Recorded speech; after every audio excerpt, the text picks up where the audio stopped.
नमस्कार. आज आपण बनवत आहोत गाजराचा हलवा. असे मी 1 किलो गाजराचा किस केलेला आहे हलव्यासाठी. इथं मी खवा घेतला आहे 1 वाटी भरून. 1 वाटी गूळ किसून घेतला आहे मी असा. इथं बदाम काजू आणि फोडणीसाठी असं मी तूप घेतलं आहे. आता गॅसवर कढई ठेवूया. त्याच्यामध्ये तूप घालते मी. हलव्याला तुपाची फोडणी द्यायची.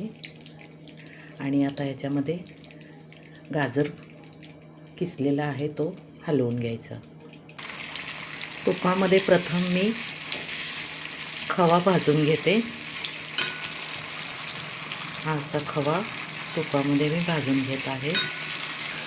तुपामध्ये खवा भाजून झालेला आहे. आता मी ह्याच्यामध्ये गाजर किसलेला टाकते. आता हलवून घेऊया. गाजराचा किस हलवून घेतलेला आहे. त्याच्यामध्ये मी आता किसलेला गूळ टाकते आणि हा आता हलवा हलवत राहायचा. आणि त्याच्यामध्ये आत्ताच मी बदाम आणि काजूचे तुकडे टाकलेले आहेत. तर आता आपण किस हलवून घेऊया. आता बदाम काजू पिस्ते सगळं टाकून झालेलं आहे. तर आता सगळं हलवा मी हलवून घेत आहे.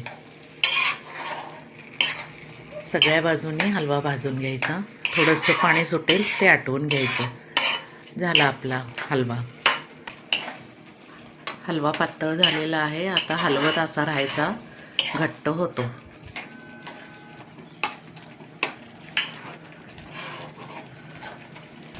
तर मैत्रिणींनो, असा आपला गाजराचा हलवा तयार झालेला आहे.